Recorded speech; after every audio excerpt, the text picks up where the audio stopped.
The BJP has spoken several times in the recent past on the very disappointing and absolutely condemnable attitude of the Congress party, particularly of its well-known faces who speak taking turns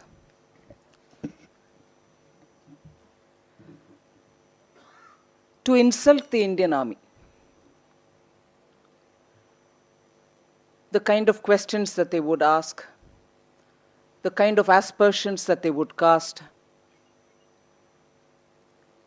the proof of success of the army operations that they would require,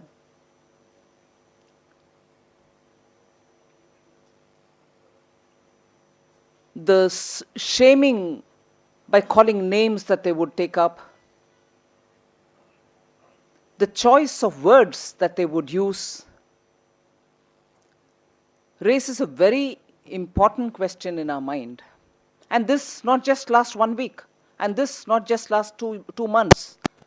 Over the years, and I can recall from the days at least of the Batla encounter, and probably even before, but from then we can very clearly flag such spoken words, conduct, which has gone unnoticed, I suppose with a choice, by the leadership of the party.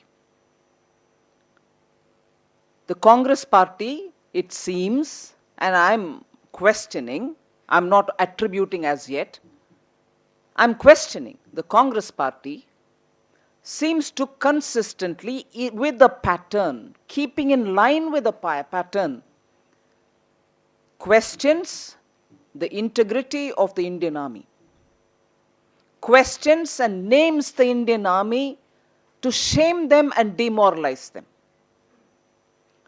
To shame and demoralize your own army. A responsible party allows its well-known faces, leadership, to just go haywire and doesn't bother about coming out clean on what its approach is about respecting Indian army. The kind of words, the latest bout of speaking about Indian army shocks me, shocks my party. And these are not unknown faces of the Congress party, they are eminent leaders. Pardon my pronunciation, Sadak Gunda? Is that a language which an eminent member of the Congress party, a former member of parliament, would use? And about who? And for what did he say? And above all, it's even worse that even through his tweet, when he withdraws this comment that he's made, there's no sense of retribution, no sense of apology. He sticks by his position. There's no correction about the attitude with which he's spoken. Well, I could have chosen different words. But the expression that I didn't want the army chief to say what he said itself shows that somewhere the consistency with which the Congress party is trying to undermine, disrespect, bring to shame the Indian army. And this is a party which has governed us for the last 60 years since after independence. And it may be said here that even during the Congress's rule, soon after our independence, when we lost a war, this kind of calling names did never happen.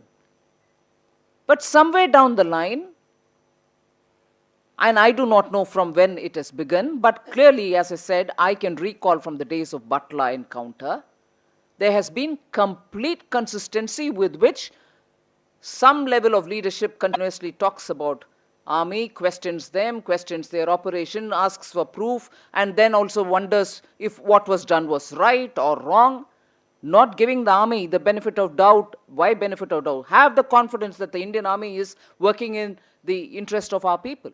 No.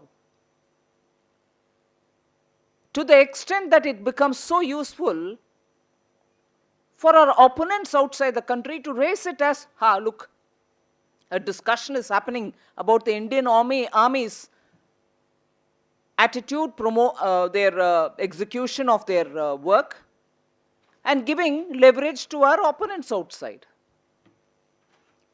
Not just by comments here, but there are some leaders of the Congress, I can name them too, who have gone to Pakistan and indirectly sought their help to dismantle this elected government. So Congress party, I can come with names, and I'm not talking off the cuff. With examples, I can say the extent to which at a time one of our leading policemen became a martyr during Batla, you had their leadership visiting the native villages of the terrorists. And then you use these wonderful words, Khoon ki dalali, again, about an operation post which some people were killed, terrorists were killed, and you come and talk about, oh, this is Khoon ki dalali.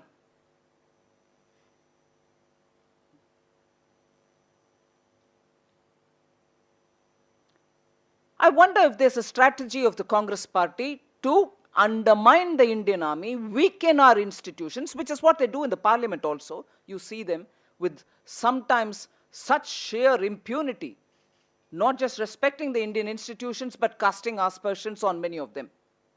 But to do it to the Indian Army, without whose presence at the borders, we are not going to have any peace or harmony within the country. It's shocking, and it's no good with cherry-picked words for each one of them to say, no, I didn't say this, I didn't mean that. The Congress party should own up each one of these misconducts and say, yes, we are part of that misconduct. Otherwise, it is very clear that the party has stood by each one of these leaders who have misused their position or used the opportunity of their face being recognized to accuse with strong words the Indian Army. We from the BJP condemn this and demand, I think some of our colleagues have already mentioned it, condemn it and demand that the Congress leadership, Mrs. Sonia Gandhi in particular, come out and disown that their leadership, which is consistently going on insulting the Indian Army, is not what the Congress party wants. Apologize for having allowed this continuous and steady indiscretion to go on. No less than Mrs. Sonia Gandhi should come out, because it's a question of Indian Army's morale.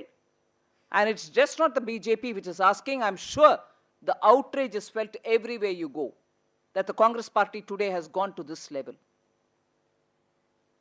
Thank you.